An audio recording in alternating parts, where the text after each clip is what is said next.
Competitive exams के लिए profit and loss यानी लाभ और हानि का ये पहला वीडियो बन रहा है। मुझे विश्वास है इसमें बताए गए आसान तरीकों से आप प्रत्येक सवाल को बड़े प्यार से और आराम से समाधान कर पाएंगे। तो आइए शुरू करते हैं। आज की वीडियो में 2 टाइप के सवालों पर हम लोग चर्चा करेंगे, बाकी के सवालों के लिए अगले वीडियो में देखेंगे। आइए शुरू करते हैं। ठीक है मित्रों, आपको करना क्या है, इस तरह के सवालों को सॉल्व करने के लिए बड़ा ही आसान तरीका। आप एक बार सिर्फ मैं आपके लिए पढ़ दे रहा हूँ। एक वस्तु को 144 रुपया में बेचने पर लाभ का संख्यात्मक मान क्रय मूल्य के संख्यात्मक मान के बराबर है, तो क्रय मूल्य ज्ञात करें। यानी जो लाभ का न्यूमेरिकल वैल्यू है वो किसके बराबर है? कॉस्ट प्राइस के बराबर है। बस आप इस सेल प्राइस को ऐसे 2 भाग में बांट दें, कुछ न करें। ये जो सेल प्राइस है इसको ऐसे 2 भाग में बांट दें, 2 खंड में बांट दें, जिसका अंतर यानी बड़े वाले में से छोटे वाले को घटाने पर कितना आना चाहिए? 10 आना चाहिए। तो देखिए 144 किसके टेबल में है, आप उत्पादक भी निकाल सकते हैं। देखिए 18 8 144 होता है।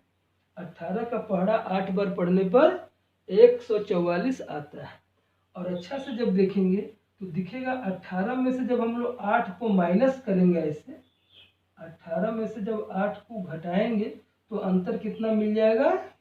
10। बस आपको सिर्फ यही देखना है और कुछ नहीं करना है। इतना करने के बाद आप सिर्फ ये देखें कि दोनों में छोटा वाला कौन है, 18 है या 8 है। तो 8 है, जो छोटा रहेगा उसके साथ एक 0 लगा देने से आपका कॉस्ट प्राइस निकल गया। ये रहा इसका आंसर। ठीक है मित्रों, आइए इसी तरह का एक दूसरा सवाल लेते हैं। ठीक है मित्रों, ये सेम सवाल है, पहले सवाल के जैसा। दिया गया है एक वस्तु को 39 रुपया में बेचने पर या बेचा गया है, तो लाभ का जो संख्यात्मक मान है वो क्रय मूल्य के संख्यात्मक मान के बराबर है। आपको क्रय मूल्य बताना है, बस आप इसे 2 भाग में बांट दें। इस 39 को 2 भाग में बांट दें। मैं देखिए बांट रहा हूँ, 13 तिया 39। बांटते समय क्या सोचना है? दोनों को यदि घटा दें तो बड़ी संख्या से छोटी संख्या को घटाने पर कितना आना चाहिए? हमेशा 10 आना चाहिए, हमेशा, ऑलवेज। क्लियर? चलिए 13 तिया 39 बांट दिए। जो छोटा संख्या है उसमें एक 0 लगा दिए, ये रह जाएगा आपका आंसर। ये है कॉस्ट प्राइस। क्लियर? आइए इसी तरह का एक सवाल और लेते हैं। देखिए मित्रों, एकदम सेम सवाल है, सिर्फ डिजिट चेंज हुआ है। ये 96 हुआ। हम लोग क्या सीखे? इसको 2 भाग में बांटेंगे। देखिए 16 छके 96। आप 16 में से 6 को माइनस करेंगे तो कितना आएगा? 10। बस यही देखना है, अंतर हमेशा 10 होना चाहिए। चलिए छोटा संख्या क्या है? 6, इसमें 0 लगा दिए, आ गया आपका आंसर कॉस्ट प्राइस। ठीक है, आइए एक और सवाल लेते हैं। देखिए मित्रों, ये सेम सवाल है। आप कैसे बनाते थे? 24 ले लिए, जो अंक दिया था विक्रय मूल्य, उसे 2 भाग में बांट देते थे। लेकिन सवाल में एक चेंज है। पहले क्या हो रहा था? लाभ हो रहा था, अब यहाँ पर हानि आ गया है। एक वस्तु को 24 रुपये में बेचा गया, तो हानि का जो संख्यात्मक मान है वो क्रय मूल्य के संख्यात्मक मान के बराबर है। जब कभी लाभ रहेगा, जैसे बना रहे थे, हानि में भी वैसे ही बनाएंगे, सिर्फ एक अंतर है। आप देखिए, हाँ, लाभ के समय क्या करते थे? जैसे मान लीजिए इसका पहले था 96, तो इसे आप 2 भाग में तोड़ देते थे, 16 छके 96। दोनों को माइनस करने पर 10 आता था। हानि के समय क्या करेंगे? दोनों को प्लस करने पर 10 आना चाहिए, बस। तो आप देखिए, अगर ऐसा सोचा जाए इस बात को, तो 24 को ऐसे तोड़ सकते हैं, 6 चौके 24। अब देखिए 6 और 4 को जोड़ेंगे तो 10 आ जाएगा। आ जाएगा कि नहीं? इसे जोड़ने पर आ रहा है ना 10? बस ये चेक कर लेना, 10 ही देखना है। अब हाँ, लाभ वाला में छोटा वाला संख्या के बगल में जीरो बैठाते थे, हानि रहेगा तो बड़ा वाला में जीरो बैठा देंगे, आगे आपका आंसर। क्लियर? चलिए अब दूसरे टाइप के सवालों पर बात करते हैं। आइए दूसरे टाइप का पहला सवाल लेते हैं। देखिए मित्रों, ये दूसरे टाइप का जो सवाल है ये भी काफी सरल है, पहले से भी ज्यादा सरल कह सकते हैं इसे आप। बस आपको ध्यान क्या रखना है, जो बात देखिए टेक्निक क्या है कि 2% दिया गया है। क्वेश्चन है आपके लिए, एक बार पढ़ रहा हूं कि किसी वस्तु को 250 रुपये में बेचने पर 25% का लाभ होता है। वस्तु को कितने में बेचा जाए कि 20% का लाभ हो। ठीक है, खूब अच्छा से सुन लिए। देखिए इसमें पूछ क्या रहा, कितने में बेचा जाए कि 20% का लाभ हो। ठीक है, बाद वाला जो प्रतिशत है जिसमें निकालना है विक्रय मूल्य, आप उस प्रतिशत को ऊपर लिख लें, और जो पहले दिया गया था कि इतना में बेचने पर 25% का लाभ हो रहा, उस प्रतिशत को आप नीचे लिख लें। क्लियर? जो पहले दिया था, जो बाद में दिया था प्रतिशत, वो पहले लिखें बटा के ऊपर, और जो प्रतिशत पहले लिखा हुआ था उसे बटा के नीचे लिख दें, और उसके बाद जो विक्रय मूल्य है उससे आप चुपचाप गुना कर दें, कुछ ना करें, इसे आप चुपचाप गुना कर दें। ठीक है मित्रों, यहां तक समझ गए?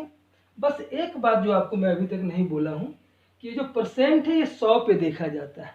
बस जब लाभ लिखेगा तो आप 100 के साथ जोड़ देंगे। देखिए क्या लिखा था, 25% का लाभ, यानी 100 में 25 को जोड़ देंगे तो 125 होगा। और फिर लिखा है 20% का लाभ, ये भी लाभ ही है, तो इसको भी आप 100 के साथ जोड़ देंगे।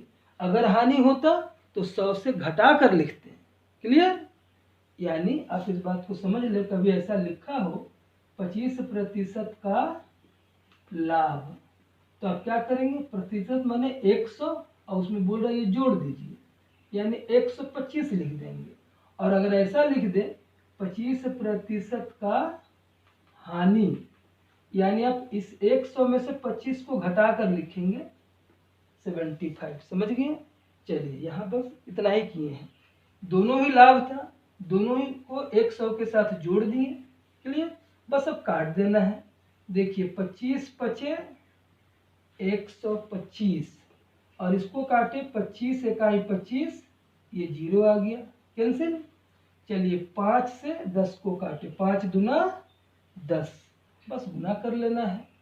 देखिए 12 दूना का 24, और ये 0 बचा था उतार दिए, आ गया इसका आंसर 240 रुपया में बेचा जाना चाहिए। क्लियर?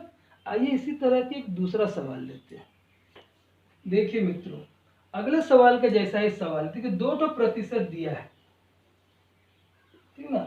ये पूछा गया है कि कितने में बेचा जाए कि उसे 8% का लाभ हो। जो प्रतिशत पूछा जाएगा उसमें आने से उसे आप क्या करेंगे, ऊपर लिख देंगे। लेकिन 8% है तो 100 के साथ जोड़ कर लिखेंगे तो 108 हो जाएगा। और जो प्रतिशत दिया गया था कि इतना में बेचने पर इतना प्रतिशत का लाभ होता है, उसे आप 100 के साथ जोड़कर नीचे लिख लें। क्लियर? 14% है, माने 100 के साथ 14 को जोड़ कर लिखें, और उसके बाद जो विक्रय मूल्य है बस इससे गुना कर दें, 2850 बन जाएगा आपका सवाल। देखिए अगर हम लोग इसे काटते हैं 57 से, 57 दूना 114, और 57 का पहाड़ा 5 बार में 285 होता है। आप काट लेंगे आराम से, 1 0 बचा उतार लिए, फिर 2 से इसे काट दिए, 25 दूना का 50। अब 25 से इसमें गुना करना है। एक बात और ध्यान दें इस पर, 108 में गुना करना है 25 से। कभी भी किसी संख्या में अगर 25 से गुना करना हो ना तो काफी आसान होता है कि उस संख्या पर आप 2 जीरो बैठा ले और 4 से काट दे या भाग दे। देखिए कितना आसान हो गया, 4 से काटे, 4 दूना का 8, यहाँ 2 बच जाएगा, 2 पर 8 28, 4 सते 28, 2 जीरो था उतार दीजिए, यही आपका आंसर होगा। कितने में बेचा जाएगा तो 2700 रुपये में। क्लियर? आइए इसी तरह का एक सवाल और लेते हैं। देखिए मित्रों, अब की सवाल में एक बार हानि दे दिया है और दूसरे बार लाभ पूछ रहा है। आपको करना वही है जो बाद में पूछ रहा है, जो पूछ रहा है, ठीक ना, वो देख लेंगे। क्या 8% का लाभ हो, तो लाभ के लिए क्या करेंगे, 100 के साथ इसे जोड़ कर लिख लें, 108 हो गया। और जो दिया गया था, ये दिया है हानि, 5% का हानि, तो 100 से 5 को घटाकर जो बचा वो लिख ले, और जो विक्रय मूल्य उससे गुना कर दे। कुछ करना ही नहीं है, इससे आसान क्या होगा, बस काट देते हैं। 19 पचे 95, 19 छक्का 114, 0 बचा उतार लिए, 5 से फिर काट लिए, 12 पचे 60। ठीक है मित्रों, बस सिर्फ गुना कर देना है। चलिए गुना करते हैं। 12 आठे 96 का 6 बचा 9, 12 शून्य शून्य का जगह। ठीक है मित्रों, तो ये गुना कर लिए, ये आपका आंसर होना चाहिए।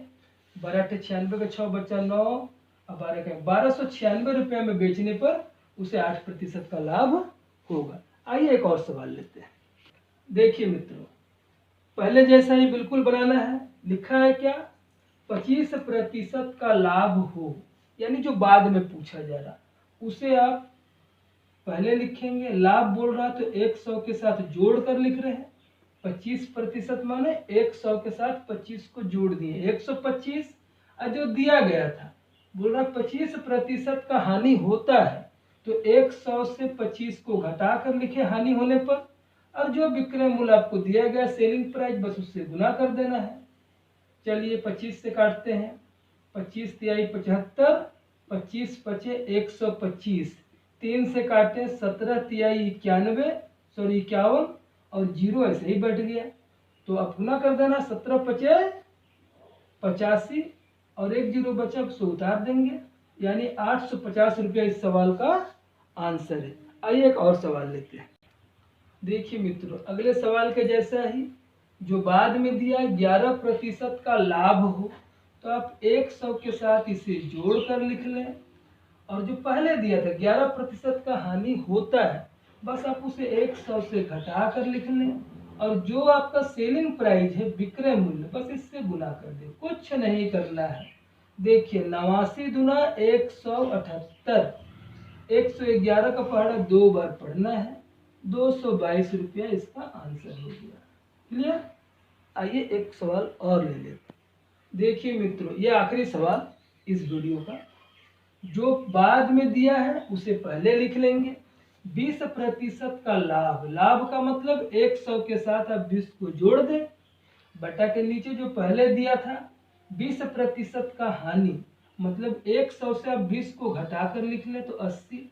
और जो आपका सेलिंग प्राइस है, विक्रय मूल्य, बस उससे गुना कर दें। ठीक है। देखिए 1 0 से 1 0 काट दिए। देखिए 4 से काटे, 4 दूना के 8, 4 तीने 12, 2 से इसको काटे, 2 तिहाई 6। ठीक है मित्रों, बस गुना कर देना है। 3 तिहाई 9 और 2 0 जो बचा, यानी 900 रुपये में वस्तु को बेचने पर 20% का लाभ होगा। आइए एक आखिरी सवाल कर लेते हैं, तब 10 हो जाएगा। ठीक है। देखिए मित्रों, अगले सवाल ही है, फिर थोड़ा सा चेंज हो गया है। आपको क्या करना है, जो बाद में लिखा है उसे बटा के ऊपर यानी पहले लिखेंगे। दिया 20% का हानि, हानि होगा तो 100 में से आप 20 को घटा लिए। और पहले जो दिया था 20% का लाभ, तो 100 में 20 को जोड़ लिए तो 120 हो गया। और जो आपका सेलिंग प्राइस था, बस उससे गुना कर दिए। देखिए 1 0 से 1 0 और 12 पचे 60, यानी 8 पचे 40, यानी 400 रुपये में वस्तु को बेचना होगा। इसके आगे की बात हम लोग अगले वीडियो में करेंगे मित्रों। तब तक के लिए नमस्कार।